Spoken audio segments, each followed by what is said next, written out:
Next word. Theatre. CG. Yes! That's correct! Okay, moving. That's good one, that's good. You got it right. Give me the potato and let's move on.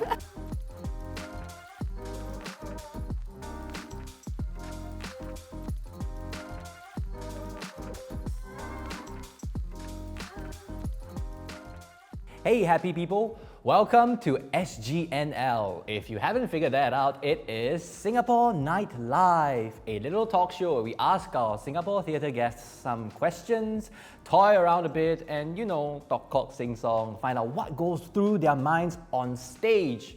And more importantly, what goes on behind the curtains of our local theatre scene.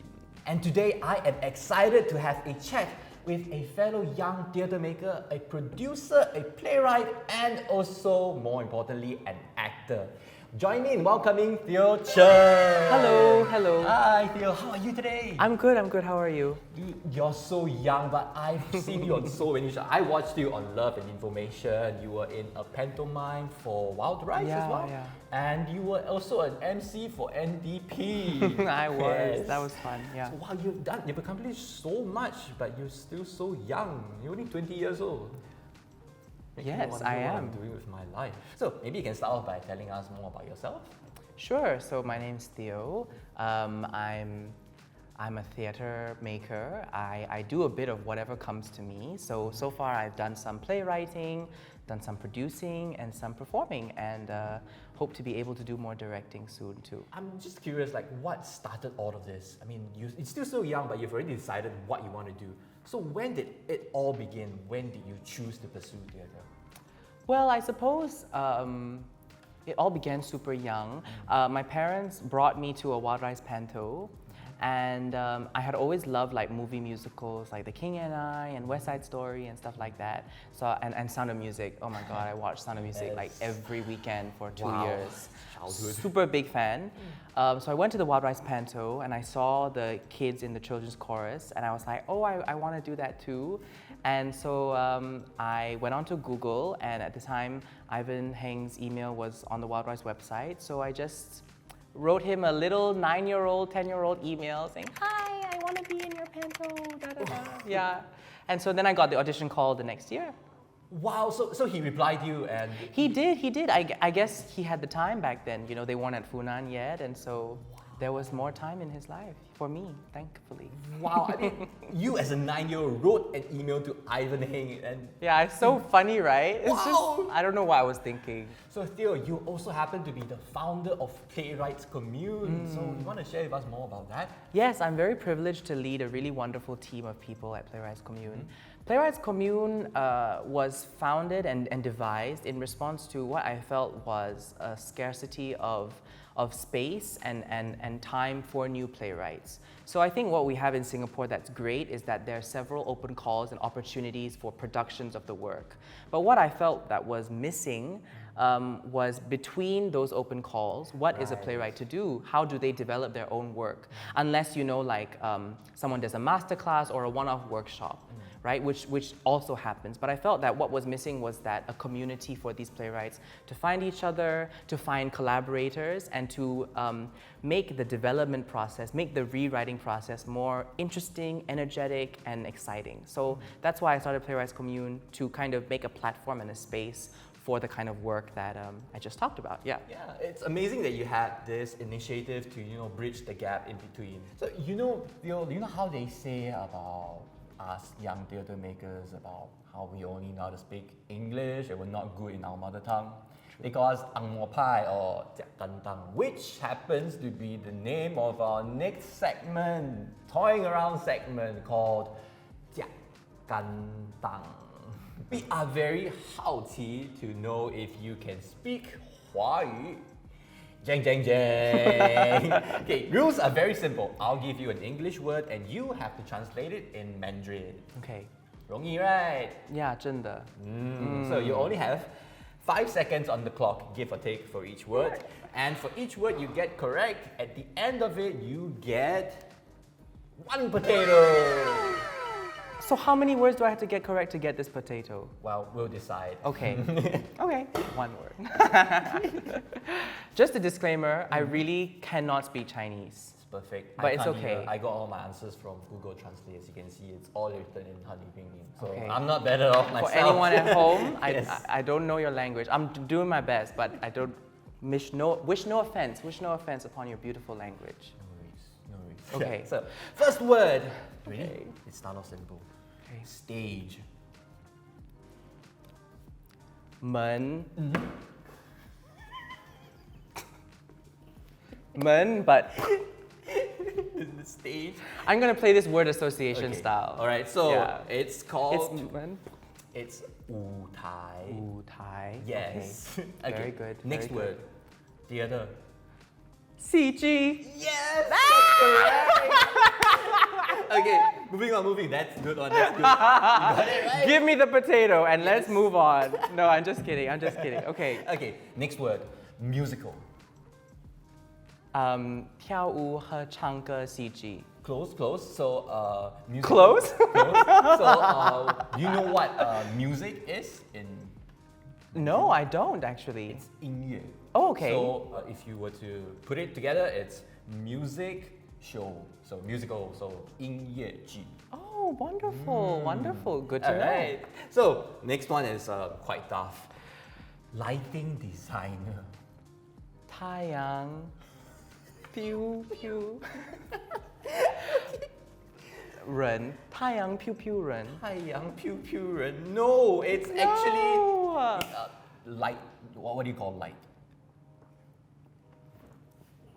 光灯 Close. Opposite. Just reverse it. 灯光 Yes. What? Yes, that's Are right. you serious? 灯光 and designer would What be the heck?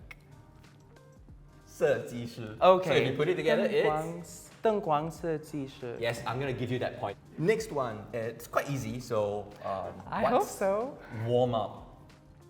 How is that easy? Okay, I you don't just know. use that. Yeah. 热上 Almost close. So Oh. warm up, we do it with our bodies. What's Okay, a body? 身体热体 No, 热 close, 身 Yes, Okay. you got it. You see? Wow. It's not so bad. It's Wu quite Lao easy. Shi would be so proud of me. Wu Lao Shi, if you're out there, 老师, that's like your. that's my Chinese teacher. 吴老师, if you're watching this, must be very proud of him. Yeah, I He's getting love so Wu many Lao correct. Shi. I love her. Here is your potato. Yay! Thank you so In much. this section, we call Thank you, it Wu Lao Jiang Shi. Gandang. Thank you, Wu Lao Shi. Thank you, Tian Lao Shi. All my Chinese teachers. And thank you for giving me so many answers. All right, thank you, Theo, for being such a sport. Mandarin isn't easy, but we're all learning. I'm still learning myself. So let's move on to my favorite segment. Let's get real. Okay, Theo, you are an actor, playwright, producer. I mean, where do you even find the time to do all these things? I mean, you're still so young. I suppose that what helped it was that I had a really nice job in NS. So I was like, I was combat fit, but I managed to get into a clerk job. And so I had a lot of free time. Once I did all my clearances for the day, I could write, I could do all the Google Doc, Google Drive stuff. Yeah, I suppose it helps also that I'm not in school yet. I'm taking another gap year after NS, which allows you the time to do stuff like this. Yeah. It's amazing to know that you have like so much time to, and you allocated it into producing your own stuff, you're writing your own scripts. True, but I also spend a lot of time on TikTok, so I understand, Yeah. but that's where you get content it's feeding from. me. It's feeding me. It's feeding my yes. artistic process. Yeah. So, Theo, how did it begin? Did it begin with writing first, or was it acting first? It was acting first. It was acting first, and then realizing that I wanted to perform my own stuff, and realizing that the stuff that I wanted to share was not out there yet, so that I would then have to create it. And then once I had created it, it was realizing that not everyone was going to take a chance on a new name or a fresh face. So if I wanted to do it, I was going to have to do it myself. So yeah. Right. So I would say that that was one of the challenges that you faced coming out into the industry as a young. Definitely, yeah, I think so. Getting your name out there, people knowing who you are, because before then, right, when you're coming in from school, it's like, yeah, okay, you've done some school stuff, but people haven't seen it necessarily and stuff like that. So yeah. Okay. So how did you go about being a producer then? How did that happen?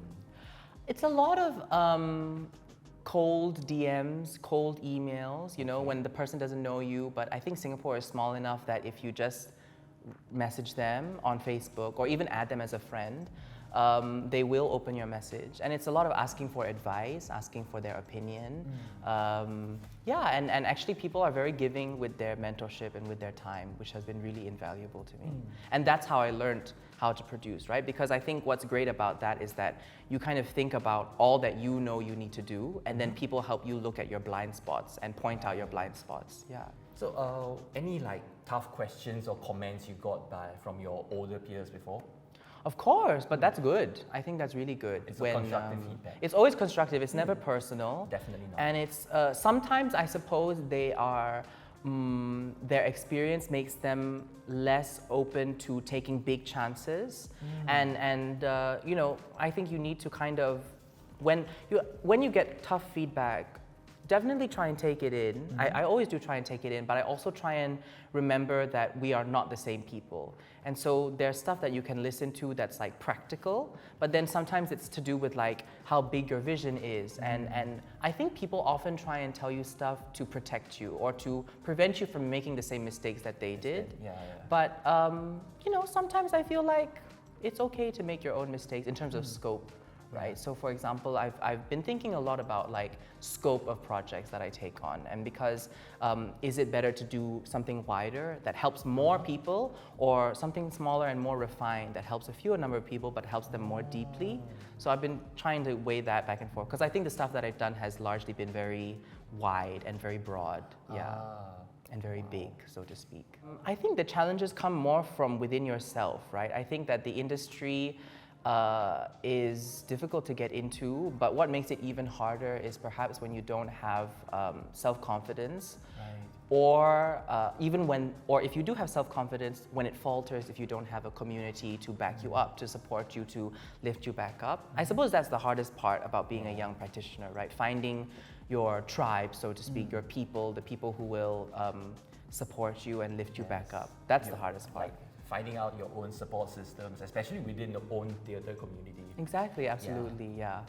What would you say to the people? People aspire to be in the theatre industry, especially the young folks. Like, what words do you have for them? I hope that you are able to find your friends, the people that you share creative energy with, and that will support you and will work with you and create with you.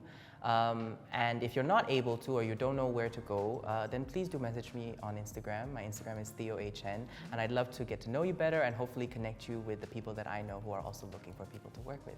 Oh, you're such a helpful person.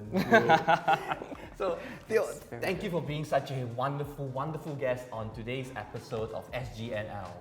Do remember to like, share, and subscribe. So, tune in to our next episode next time. Cheers!